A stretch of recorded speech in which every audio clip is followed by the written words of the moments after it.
എല്ലാവർക്കും നമസ്കാരം. +2 2024 ഫെബ്രുവരിയിൽ നടന്ന അക്കൗണ്ടൻസിയുടെ മോഡൽ പരീക്ഷയിൽ ലാസ്റ്റ് എസ്സേ ആയിട്ട് ചോദിച്ച revaluation account, capital account, balance sheet അതിൻ്റെ ക്വസ്റ്റ്യനാണ് ഇവിടെ നൽകിയിരിക്കുന്നത്.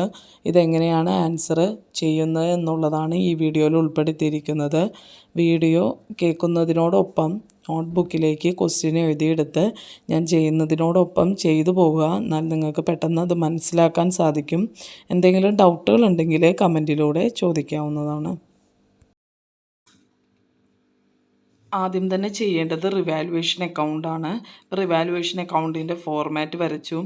ഈ അഡ്മിഷൻ ചാപ്റ്ററിൽ റിവാലുവേഷൻ അക്കൗണ്ടും ക്യാപിറ്റൽ അക്കൗണ്ടും ബാലൻസ് ഷീറ്റും ചെയ്യാൻ ബുദ്ധിമുട്ടുള്ളവർ മുൻഭാഗത്തെ വീഡിയോയിൽ എളുപ്പത്തിൽ എങ്ങനെ ചെയ്യാമെന്നുള്ളത് ഉൾപ്പെടുത്തിയിട്ടുണ്ട്. അതിൻ്റെ ലിങ്ക് ഡിസ്ക്രിപ്ഷനിൽ കൊടുക്കാം.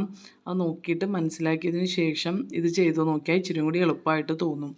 അപ്പോൾ ഇതിൽ അക്കൗണ്ടിൽ നമുക്ക് ആദ്യം തുടങ്ങേണ്ടത് അഡ്ജസ്റ്റ്മെൻറ്റിൽ നിന്നാണ്. അപ്പോൾ അഡ്ജസ്റ്റ്മെൻറ്റിൽ ആദ്യത്തെ അഡ്ജസ്റ്റ്മെൻറ്റ് എന്ന് പറയുന്നത് Suja bring 20,000 as her capital four 1/5 share ആണ്. അപ്പോൾ ക്യാപിറ്റൽ നമുക്ക് റിവാലുവേഷൻ അക്കൗണ്ടിൽ എൻ്റർ ചെയ്യാനില്ല, അപ്പോൾ അത് എടുക്കേണ്ട ആവശ്യമില്ല. രണ്ടാമത്തത് ഗുഡ് വില്ലിൻ്റെയാണ്, അതും റിവാലുവേഷൻ അക്കൗണ്ടിൽ എൻ്റർ ചെയ്യാനില്ല. മൂന്നാമത്തെ തുടങ്ങിയാണ് C stock reduced by 10% and 5% provision for doubtful ഡെപ്റ്റ്. അവിടെ മുതലാണ് നമുക്ക് റിവാലുവേഷൻ അക്കൗണ്ടിലേക്ക് എൻ്റർ ചെയ്യേണ്ടത്. ഇപ്പോൾ സ്റ്റോക്ക് റെഡ്യൂസ് ചെയ്തു എന്ന് പറയുമ്പോൾ ഡിക്രീസ് ഇൻ അസറ്റാണ്.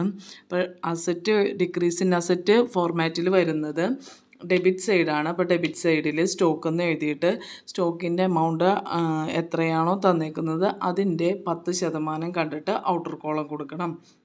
സ്റ്റോക്ക് 20,000 ആണ് ബാലൻസ് ഷീറ്റിൽ കിടക്കുന്നത്. അപ്പോൾ അതിൻ്റെ 10% എന്ന് പറയുമ്പോൾ 2,000. നെക്സ്റ്റ് വരുന്നത് പ്രൊവിഷൻ ഫോർ ഡൗട്ട്ഫുൾ ഡെപ്റ്റ് ആണ് 5%. പിന്നെ എഴുതേണ്ടത് ഡെബിറ്റ് സൈഡിലാണ്. അപ്പോൾ പ്രൊവിഷൻ ഫോർ ബാഡ് ഡെപ്റ്റ് 16,000ൻ്റെ 5%. 16,000 എന്നുള്ളത് സൺഡ്രി ഡെപ്റ്ററിൻ്റെ 5%, 800 രൂപ എൻ്റർ ചെയ്തു.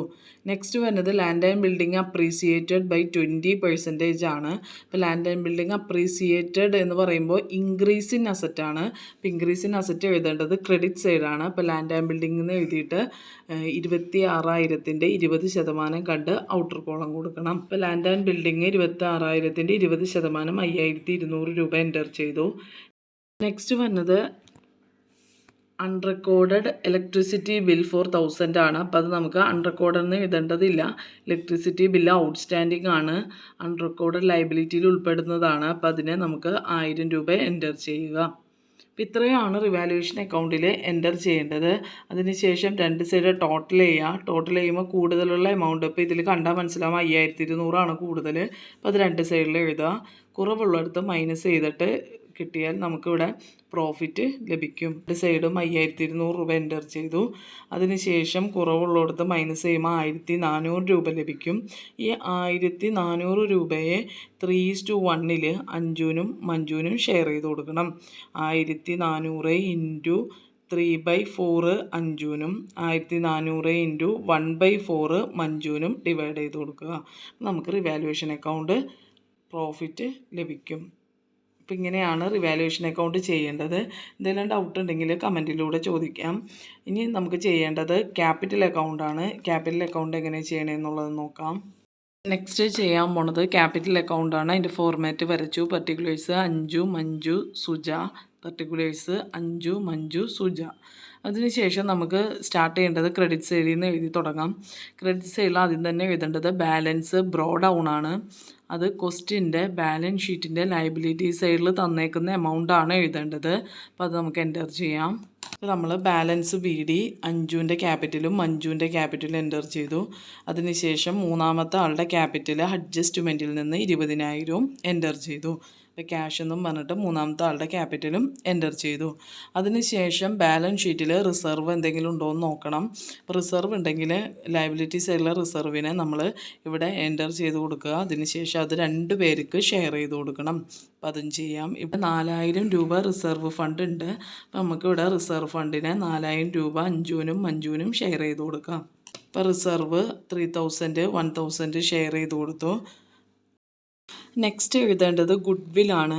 ഇപ്പോൾ ക്വസ്റ്റ്യനിൽ ഗുഡ് വില്ലിൽ ഒരു കാര്യം കൂടി പറയുന്നുണ്ട്. Suja also bring 10,000 for goodwill and half of the same was withdrawn by Anju and Manju.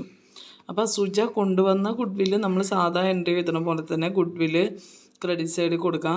10,000 രൂപ അഞ്ജുവിനും മഞ്ജുവിനും സാക്രിഫൈസിങ് റേഷ്യോയിൽ ഇവിടെ 3:1 തന്നെയാണ് സാക്രിഫൈസിങ് റേഷ്യോ. അപ്പോൾ അഞ്ജുവിനും മഞ്ജുവിനും 3:1 ഷെയർ ചെയ്ത് കൊടുക്കാം. പിന്നെ അതിൽ പറയുന്ന half of the same was withdrawn by Anju and Manju എന്ന് പറയുമ്പോൾ അതിന് നമുക്കൊരു വർക്കിംഗ് നോട്ട് ചെയ്യാം. അതിന് ശേഷം ഈ ക്യാപിറ്റൽ അക്കൗണ്ടിലേക്ക് പോസ്റ്റ് ചെയ്യാം. ഹാഫ് എമൗണ്ട് വിഡ്രോൺ ചെയ്തേക്കാണ് അഞ്ജും മഞ്ജും. അപ്പോൾ 10,000 രൂപയുടെ ഹാഫ് എന്ന് പറയുമ്പോൾ 5,000 രൂപ അഞ്ജും മഞ്ജും വിഡ്രോൺ ചെയ്തു എന്നാണ് പറയുന്നത്. അപ്പോൾ അതിൻ്റെ ജേണൽ എൻട്രി വരുന്നത് Anju's capital account debtor, Manju's capital account debtor to cash എന്നാണ്. അപ്പോൾ ഈ ടു ക്യാഷിൻ്റെ അവിടെ ഹാഫ് എമൗണ്ട് എത്രയാണോ അത് എഴുതുക. അതിനുശേഷം ഈ എമൗണ്ടിനെ 3:1 അഞ്ജുവിനും മഞ്ജുവിനും ഷെയർ ചെയ്ത് കൊടുക്കുക. അപ്പോൾ ഈ ജേണൽ എൻട്രി നമ്മൾ ക്യാപിറ്റൽ അക്കൗണ്ടിലേക്ക് എൻ്റർ ചെയ്യണം. അപ്പോൾ ക്യാപിറ്റൽ അക്കൗണ്ടിൽ ക്യാപിറ്റൽ എഴുതാൻ പാടില്ല, കൂടെ ഉള്ളത് ടു ക്യാഷ് ആണ്. അപ്പോൾ ഈ ടു ക്യാഷ് എന്നും പറഞ്ഞ് ഡെബിറ്റ് സൈഡിൽ ക്യാഷ് എന്ന് എഴുതിയിട്ട് ഈ 3,750ഉം 1,250ഉം പോസ്റ്റ് ചെയ്യണം. അപ്പോൾ അഞ്ജുവിൽ 3,750ഉം മഞ്ജുവിൽ 1,250ഉം പോസ്റ്റ് ചെയ്യുക. ഇതാണ് ഈ ക്വസ്റ്റ്യനിൽ ഇമ്പോർട്ടൻ്റ് ആയിട്ട് ശ്രദ്ധിക്കേണ്ടത്. വിഡ്രോൺ ചെയ്തു എന്ന് പറയുമ്പോൾ ഒരു ജേണൽ എൻട്രിയും കൂടി ഇവിടെ എക്സ്ട്രാ വരും. Anju's capital account debtor, Manju's capital account debtor to cash. To ക്യാഷിൻ്റെ അവിടെ ഈ 10,000ൻ്റെ ഹാഫ് എമൗണ്ട് എഴുതുക. അതിനെ 3:1 ഇവിടെ ഷെയർ ചെയ്ത് കൊടുക്കുക. എന്നിട്ട് ടു ക്യാഷ് എന്നുള്ളതാണ് ഡെബിറ്റ് സൈഡിൽ ക്യാഷ് എന്ന് എൻ്റർ ചെയ്തിട്ട് അഞ്ജുവിനും മഞ്ജുവിനും ഷെയർ ചെയ്ത് കൊടുത്ത ആ എമൗണ്ട് പോസ്റ്റ് ചെയ്യുക. ഇതിന് ശേഷം എൻ്റർ ചെയ്യേണ്ടത് തൊട്ട് മുമ്പിൽ റിവാലുവേഷൻ അക്കൗണ്ടിൽ പ്രോഫിറ്റ് ആണെങ്കിൽ ക്രെഡിറ്റ് സൈഡും ലോസ് ആണെങ്കിൽ ഡെബിറ്റ് സൈഡും എൻ്റർ ചെയ്യണം. ഇപ്പോൾ ഈ പ്രോബ്ലത്തിൽ പ്രോഫിറ്റ് ആണ്, അപ്പോൾ നമ്മളത് ക്രെഡിറ്റ് സൈഡ് എൻ്റർ ചെയ്തു 1050ഉം 350ഉം. അതിനുശേഷം രണ്ട് സൈഡ് ടോട്ടൽ ചെയ്യുക. വലിയ എമൗണ്ട് രണ്ട് സൈഡിലേക്ക് എൻ്റർ ചെയ്യുക. കുറവുള്ളിടത്ത് മൈനസ് ചെയ്യുമ്പോൾ 37,800ഉം 18,600 20,000 ലഭിക്കും. ഇങ്ങനെയാണ് ക്യാപിറ്റൽ അക്കൗണ്ട് ക്രിയേറ്റ് ചെയ്യേണ്ടത്. ഇതെല്ലാവരും ഓർത്ത് വയ്ക്കുക. എന്തെങ്കിലും ഡൗട്ട് ഉണ്ടെങ്കിൽ കമൻറ്റിലൂടെ ചോദിക്കാം. ഇനി നമുക്ക് ചെയ്യേണ്ടത് ബാലൻസ് ഷീറ്റാണ്. ഇനി അതെങ്ങനെ ചെയ്യണമെന്നുള്ളത് നോക്കാം. ബാലൻസ് ഷീറ്റാണ് ഇനി ചെയ്യാനുള്ളത്. ബാലൻസ് ഷീറ്റ് ചെയ്യുമ്പോൾ ഒരു കാര്യം എല്ലാവരും മനസ്സിൽ വയ്ക്കുക. നമ്മൾ ചെയ്ത റിവാലുവേഷൻ അക്കൗണ്ടും ക്വസ്റ്റിൻ്റെ ബാലൻസ് ഷീറ്റും ഇത് രണ്ടും കൂടി കമ്പയർ ചെയ്താൽ നിങ്ങൾക്ക് പെട്ടെന്ന് ടാലിയായ ആൻസർ ലഭിക്കും. ഇത് രണ്ടും മാത്രം നോക്കിയാൽ മതി. അപ്പോൾ നമുക്ക് പെട്ടെന്ന് അത് ചെയ്യാനും ഒരു എളുപ്പം ഉണ്ടായിരിക്കും. അപ്പോൾ നമുക്ക് ആദ്യം അസറ്റ് സൈഡ് നോക്കാം. ആദ്യം ക്വസ്റ്റിൻ്റെ ബാലൻസ് ഷീറ്റ് നോക്കാം, അതുപോലെ തന്നെ റിവാലുവേഷൻ അക്കൗണ്ടും നോക്കാം. അപ്പോൾ ആദ്യം ക്യാഷ് ഇൻ ഹാൻഡ്. ക്വസ്റ്റ്യനിലെ ബാലൻസ് ഷീറ്റിൽ 26,500 തന്നിട്ടുണ്ട്. നമുക്കറിയാം ബാലൻസ് ഷീറ്റിൻ്റെ ക്യാഷിൻ്റെ ഒപ്പം 3 എമൗണ്ടാണ് സാധാരണയായി കൂട്ടാറ്. ക്വസ്റ്റ്യനിൽ തന്നേക്കണ ക്യാഷും പുതിയ പാർട്ണർ കൊണ്ടുവന്ന ഗുഡ് വില്ലും പുതിയ പാർട്ണറിൻ്റെ ക്യാപിറ്റലുമാണ് കൂട്ടാറ്.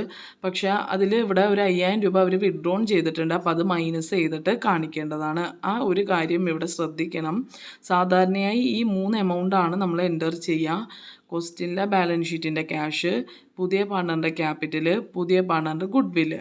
പക്ഷേ ഇവിടെ ഒരു 5,000 രൂപ വിഡ്രോൺ ചെയ്തിട്ടുണ്ട്. അപ്പോൾ ആ 5,000 രൂപ മൈനസ് ചെയ്തിട്ട് വേണം ഇവിടെ എൻ്റർ ചെയ്യാൻ. ഈ ഒരു സ്റ്റെപ്പ് ആരും മറക്കരുത്. പിന്നെ എഴുതേണ്ടത് നമ്മുടെ ക്വസ്റ്റ്യനിലെ ബാലൻസ് ഷീറ്റിൽ അടുത്ത ഐറ്റം വരുന്നത് ബിൽസ് റിസീവബിൾ ആണ്. അപ്പോൾ ബിൽസ് റിസീവബിൾ റിവാലുവേഷൻ അക്കൗണ്ടിൽ വന്നിട്ടുണ്ടോ എന്ന് നോക്കാം. അപ്പോൾ നമ്മൾ ചെയ്ത റിവാലുവേഷൻ അക്കൗണ്ടിൽ ബിൽസ് റിസീവബിൾ വന്നിട്ടില്ല. അപ്പോൾ നമുക്ക് ബിൽസ് റിസീവബിൾ ഈ എമൗണ്ട് തന്നെ ക്വസ്റ്റ്യനിലെ ബാലൻസ് ഷീറ്റിലെ എമൗണ്ട് തന്നെ എൻ്റർ ചെയ്യാം. പിന്നെ നെക്സ്റ്റ് ബാലൻസ് ഷീറ്റിൽ ഡെപ്റ്റേഴ്സ് ആണ് വന്നേക്കുന്നത്. ഡെപ്റ്റേഴ്സിന് നമ്മൾ ബാലൻസ് ഷീറ്റിൽ 16,000 രൂപയാണ് തന്നേക്കുന്നത്. റിവാലുവേഷൻ അക്കൗണ്ടിൽ പ്രൊവിഷൻ കണ്ടെത്തിയിട്ടുണ്ട് 800 രൂപ. അപ്പോൾ അത് മൈനസ് ചെയ്തിട്ട് വേണം ഔട്ടർ കോളം കൊടുക്കാൻ. പിന്നെ ഡെപ്റ്റേഴ്സ് കഴിഞ്ഞാൽ പിന്നെ വരുന്ന ഐറ്റം സ്റ്റോക്കാണ്. സ്റ്റോക്ക് ബാലൻസ് ഷീറ്റിൽ 20,000 രൂപ തന്നിട്ടുണ്ട്. റിവാലുവേഷൻ അക്കൗണ്ടിൽ 2,000 രൂപ ഡിക്രീസ് ഇൻ അസറ്റായിട്ട് വന്നിട്ടുണ്ട്. അപ്പോൾ അത് മൈനസ് ചെയ്തിട്ടുള്ള എമൗണ്ടാണ് ഔട്ടർ കോളം കൊടുക്കേണ്ടത്. ലാൻഡ് ആൻഡ് ബിൽഡിങ്ങും ബാലൻസ് ഷീറ്റിൽ 26,000 രൂപ തന്നിട്ടുണ്ട്. റിവാലുവേഷൻ അക്കൗണ്ടിൽ ഇൻക്രീസ് ഇൻ അസറ്റായിട്ട് 5,200 രൂപ വന്നിട്ടുണ്ട്. കൂട്ടിയിട്ടുള്ള എമൗണ്ടാണ് ഇവിടെ എൻ്റർ ചെയ്യേണ്ടത്.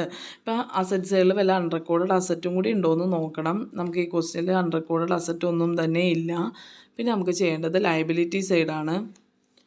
ലയബിലിറ്റി സൈഡിൽ ആദ്യത്തെ ഐറ്റം ക്രെഡിറ്റേഴ്സ് ആണ്. അതിന് നമുക്ക് റിവാലുവേഷൻ അക്കൗണ്ടിൽ നമ്മളൊന്നും തന്നെ ചെയ്യുന്നില്ല. അപ്പോൾ അതുകൊണ്ട് ആ എമൗണ്ട് തന്നെ എഴുതാം.